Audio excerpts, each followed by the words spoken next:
You thought I'd never find out, but karma always does. It was a Tuesday night, which should have been my first warning. Nothing good ever happens on a Tuesday. I was lying on our big bed when I heard the shower start again. This was Marissa's second shower of the day, which felt strange, since she was never the type to care much about being squeaky clean. She was more of a shower every other day, unless I have plans kind of woman. So 2 showers in one day was worth noting. The water was still running when I saw her handbag on the chair near our dresser, looking like it had burst open. The zipper was undone and half the stuff had spilled across the floor. Lip gloss, receipts, hair ties, and what looked like half a pharmacy's travel section spread across the wood floor. I'm not the type to dig through my wife's purse. That's a marriage sin, right up there with leaving the toilet seat up or forgetting an anniversary. But the mess bugged me, so I thought I'd be the nice husband and clean it before she came out and stress cleaned at midnight like she sometimes did when work got rough. So there I was, playing the good guy, picking up tampons and mints and wondering why women need 17 lipsticks that all look the same. That's when my hand brushed against something that didn't fit in with the usual purse junk. It was small, cool, and smooth metal, expensive and sharp in design. I pulled it out and held it to the lamp. A silver tube about 4 inches long with a sleek, simple look, like something Apple would make if they sold lube. The body was covered in Japanese writing, black against silver. It looked pricey, the kind of thing you don't just grab at CVS while buying milk. My first thought was medical. Maybe she had some issues she didn't want to talk about. Women's health can be tricky, and Marissa hated talking about things that made her uneasy. But then I thought, if it was medical, why was it Japanese? And why hadn't she told me? Curiosity won. I grabbed my phone, opened the camera, and scanned the text. Google Translate came to the rescue while I sat there at 11:30 p.m. questioning my marriage. The screen lit up with the translation, and I swear I felt my blood turn cold. Premium men's personal lubricant. Long-lasting formula. Men's lubricant.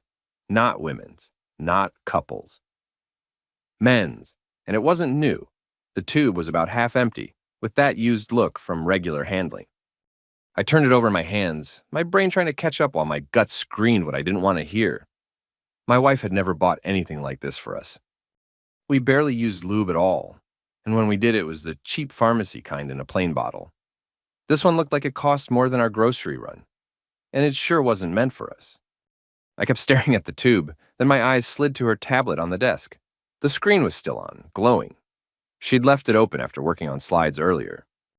The home screen showed all her neat little app folders with cute names like Fun Stuff, Work Tools, and Groceries. Wait, groceries. I had never once seen Marissa use a grocery app. This was the same woman who made me drive to 3 stores just to get the right brand of pasta sauce. And now she had a grocery folder on her tablet? That was like finding out your vegan friend had a stash of burgers in the freezer. My hands shook as I tapped the folder. Inside was only one app I didn't know. Some kind of chat platform with a plain, boring icon. My thumb hovered over it forever. Or maybe just half a minute. This was it. Either I was crazy or my whole life was about to come apart. I opened it. The chat loaded, and right at the top was a thread with someone named Leo. The profile pic was just a shadow, but the words, oh God, the words. I can't wait to see you Thursday. Got us the usual room at the Marriott. Bring that stuff I like, the silver one. Makes it so much better. Going to do things to you your husband never could. I scrolled up. My sight blurred as weeks of messages filled the screen. Hotel rooms described in detail. Photos I wished I hadn't seen. Mentions of that same silver tube I was holding in my sweaty hand. The dates hit me like a hammer. Every late night at the office, every girls' night out, every too tired tonight, honey. All of it lies. The shower was still going. I could hear Marissa humming a pop song, carefree, like she hadn't just set fire to our marriage with a half-empty tube of Japanese lube and a secret chat app hidden in a fake grocery folder. I looked at the tube. Then, the messages. Then back at the tube. My hands stopped shaking. They moved steady now, almost calm. I walked to the kitchen, opened the junk drawer, and pulled out the tube of heavy-duty superglue I'd bought last month for a house repair. If Marissa wanted to play games with fancy foreign lube, then fine. I'd give her an experience she'd never forget. The shower finally stopped. I just finished my little arts and crafts project in the kitchen when I heard the bathroom door open. The sound of bare feet padding across our hardwood floors made my heart race, but not in the romantic way it used to. More like the I'm about to watch my life implode in real time way. Marissa walked out of the bathroom like she was in a shampoo ad, wrapped in that soft white towel I'd bought her for Christmas 2 years back. "Hey, babe," she said, her voice dripping with that fake sweet tone women use when they're hiding something. "You look tired." She padded to the kitchen, then came back with a tall glass of milk, holding it out like a peace gift. "Here, drink this," she said, sitting on the edge of the bed. "It'll help you sleep. Don't you have that early meeting tomorrow?" And there it was, the early meeting. The one I'd only tossed out at dinner. The one she'd tucked away in her lying little brain as the perfect time for another secret night out. Because nothing says loyal wife like sedating your husband so you can sneak off for fun with someone else. I took the glass, watching her face in the low light.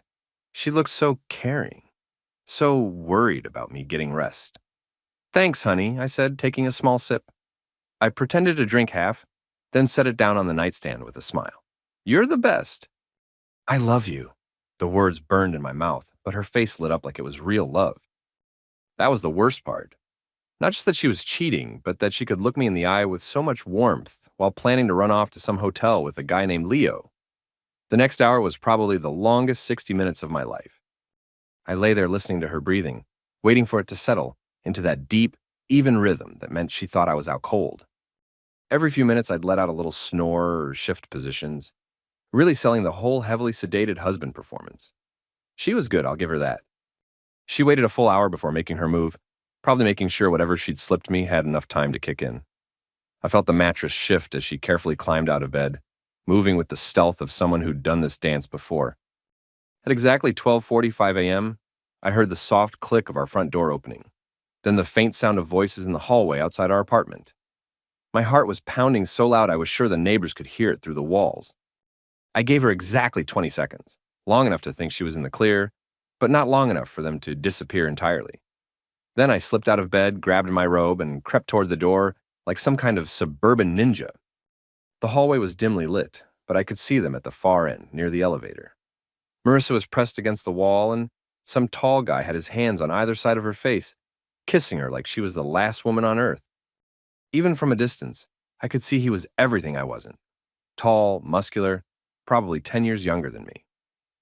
So, this was Leo. This was the man my wife thought was worth throwing away 15 years of marriage for. They were heading up to the 4th floor. I followed them and pressed myself against apartment 4C, directly above our spare bedroom. How's that for cosmic irony? The guy my wife was cheating with lived right above us. I could hear voices through the cheap door. "I can't believe you live right above him," Marissa was saying, excitement in her voice. "Makes it more fun, doesn't it?" "God, yes," Leo replied. "Did you bring what I asked for?" "Of course." "I brought what you like. The good stuff." My specially modified tube of Japanese lubricant, now featuring industrial adhesive that could probably hold a space shuttle together. I had to bite my lip to keep from laughing out loud. For about 30 seconds, there was nothing but the kind of sounds you'd expect from two people who thought they were about to have the time of their lives. Then everything changed. "What the—" Leo's voice sharp and confused. "Wait, something's wrong," Marissa said, and I could hear the first note of panic creeping in. "What did you do? What the hell did you put on me?" "I don't understand. It's the same stuff as always. The silver tube, the Japanese brand you like. Something's wrong with it. We can't, oh God, we're stuck." And there it was. The moment I'd been waiting for. The sweet sound of two cheaters realizing that their night of passion had turned into a medical emergency. They tried everything. Water from the kitchen sink, soap from the bathroom, even what sounded like cooking oil. Nothing worked. "Now we need to call someone," Leo said, his voice tight with pain and embarrassment. After about 40 minutes of increasingly desperate attempts to separate themselves, they finally admitted defeat. I heard Leo make the call. "Yes, we need an ambulance." It's hard to explain. We're kind of stuck together. I decided that was my cue to leave. Phase 1 was complete. The next morning, Marissa shuffled through our front door around 10:30 a.m., looking like she'd been through a blender. Her hair was a disaster, makeup completely gone, moving like each step was agony. Her dress from last night was wrinkled and stained with what looked like hospital-grade antiseptic. "Morning, honey," I said, not looking up from my tablet. "How was your night? You came in pretty late." She froze in the doorway like a deer caught in headlights. "There was an emergency at work, a client crisis. I had to stay late to handle it." "That sucks," I said, finally looking up with my best concerned husband expression. "You look exhausted. And are you walking funny? Did you hurt yourself?" I fell at the office. Down some stairs, twisted my back. I went to urgent care. They said it was just a strain, gave me some medication for the pain. She was limping toward the bedroom when there was another knock at the door. Sure enough, there was Leo, looking like he'd gone 12 rounds with a heavyweight boxer who specialized in punching people in the lap. His jeans were unbuttoned at the top, hanging loose around his waist like he couldn't bear to have anything touching his skin down there. Hi," he said, his voice hoarse. "Is Marissa here? We need to talk about what happened last night." "Sure, come on in," I said, stepping aside with a friendly smile. "Marissa just got back from work." She had some kind of emergency that kept her out all night. They were both speaking in code, trying to have a conversation about their medical emergency without actually saying anything that might tip me off. I suggested they sit down since they both looked like they were in pain. The look they exchanged was pure panic. Sitting down was obviously not on the agenda. That afternoon, I prepared phase 2. I spent time playing the devoted husband while Marissa milked her work injury for all it was worth. Around 4 p.m., she complained about her sensitive stomach, saying she needed something light to eat. Perfect opportunity. I prepared what I like to call a symphony of spice. Lamb skewers marinated in a blend that would have made a jalapeno pepper file a restraining order. Ghost pepper powder, Carolina Reaper flakes, habanero sauce, and enough cayenne to strip paint. Then garlic prawns swimming in enough garlic to ward off every vampire in a 5-state radius. But the piece de resistance was the chili crab from that Singaporean place downtown that makes you sign a waiver before they'll serve you their spiciest dishes. This wasn't just food. This was a weaponized dining experience designed to torture someone with compromised internal geography. She took her first bite of the lamb, and for a split second, her expression was pure appreciation. Then the heat hit. But it was the chili crab that really sealed the deal. She took one bite, and I watched her entire body tense like she'd been hit with a cattle prod. Her face went red, then white, then an interesting shade of green that I'd never seen on a human being before. "Maybe I should lie down," she said weakly. "I think the medication is interacting with the food." But I wasn't done yet. Hidden in our medicine cabinet was a tube of recovery ointment that she'd probably need for the next few days. I'd emptied the contents and refilled the tube with capsaicin cream, the stuff they use to treat arthritis pain. The same active ingredient that makes pepper spray so effective. It looked identical to the original ointment, but when applied to tender areas, it would turn her recovery process into a whole new level of hell. The next morning at 6 a.m. came the scream. Not just any scream. This was the kind of primal, gut-wrenching shriek that comes from someone who's just discovered that their recovery ointment had been replaced with liquid fire. "Something's wrong with the medicine," she gasped between what sounded like hyperventilating. "It's burning. Oh, God, it's burning." We rushed back to the hospital, the same one she'd been wheeled out of less than 12 hours earlier. Doctor Martinez, who'd overseen the separation procedure, looked like he was having the strangest week of his medical career. "This level of inflammation is severe," he said after examining her. "The tissue damage from yesterday's procedure, combined with what appears to be a chemical burn, has created a potentially serious situation. Given the extent of the damage and the risk of infection, I'm recommending surgical intervention. We need to remove the affected tissue before necrosis sets in." Necrosis. That meant tissue death, permanent damage, the kind of consequences that don't just heal with time and good intentions. The surgery took 3 hours, and when Dr. Martinez came out, his expression was grave. "We were able to remove all the damaged tissue, but the extent of the excision was more significant than we initially anticipated. There will be permanent functional changes." While she was recovering, I'd spent the morning at my lawyer's office finalizing documents prepared with the meticulous attention to detail. Every clause designed to ensure that Marissa walked away from our marriage with exactly what she deserved. Nothing. Well, almost nothing. She'd get to keep the medical bills. I walked into her hospital room with the manila folder. Divorce papers, I said, placing them on a rolling table. Pretty straightforward stuff. You keep nothing. I get the house, the cars, the savings, the investments. Our son stays with me full time. I don't understand. Why? Why now? I'm in the hospital. I just had surgery. See, I know about Leo. I know about the affair. I know about the hotel rooms, the messages, the silver tube of Japanese lubricant that you've been using to enhance your extracurricular activities. I know you've been sedating me so you could sneak out.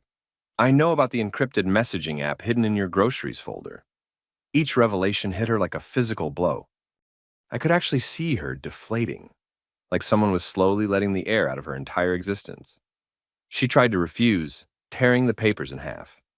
I'm not signing anything. I smiled and pulled another set from my briefcase. If you won't sign the generous settlement I'm offering, we go to court. And in court, all of this becomes public record. The affair, the circumstances of your medical emergency, the pill use, everything. But instead of accepting defeat, she did something I didn't expect. She started to laugh. Not happy laughter, the kind of broken, hysterical laughter that people make when their sanity finally gives up. Now you think you've won, she said between gasps. You think you're so smart, so clever, but you have no idea what you've done.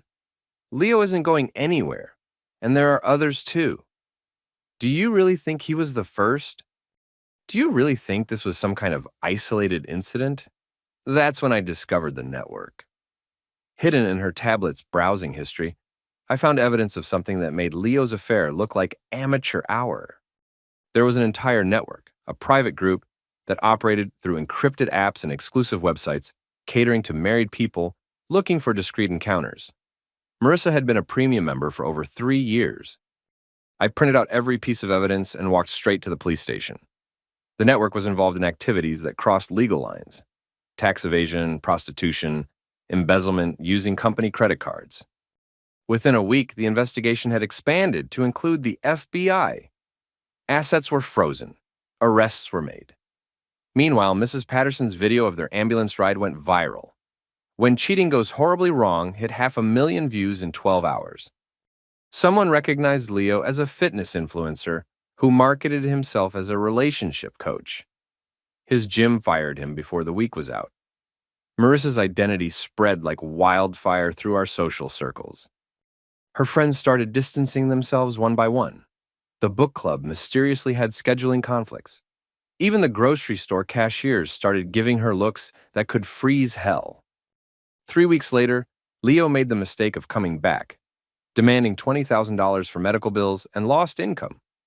Their argument escalated quickly from the front yard into our house. I could hear them moving around upstairs, shouting, then furniture being thrown around. When Leo shoved Marissa down our concrete steps, that's when the officers who'd responded to my domestic disturbance call decided they'd seen enough. Both were arrested, charges added to the existing fraud investigation.